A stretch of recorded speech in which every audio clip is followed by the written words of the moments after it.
26 shahis nga shkollat e Juglindis së vendit po bëhen pjesë e kampionatit të nxënësve që përfshin moshat nga klasat e 6 deri në të 12-ën. Ky kampionat, sipas kryetarit të Këshillit të Qarkut, Petrika Tollkuçi, mbështetet nga ky institucion duke synuar nxitjen e të rinjve drejt sporteve mendore dhe zhvillimin intelektual.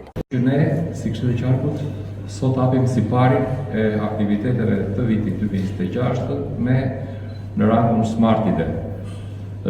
Loja shahut sigurisht luhet brenda një kuadrati 8x8, pra 64 futi, por realisht ajo lojë i kalon jo vetëm kufit e këtij kuadrati, por kalon kufit edhe të origjinës së vet, që thuhet që është India, madje disa thonë që është edhe Persia, prizë vërtetës, por në themi është bërë e njohur, themi duke nisur që nga shekulli 6 ose shekulli 7.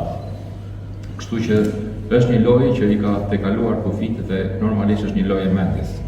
Është e vetmja lojë e cila mund të luhet nga shumë persona dhe sot në këtë moment që flasim mund të luhet mbi 600 milion persona në gjithë botën.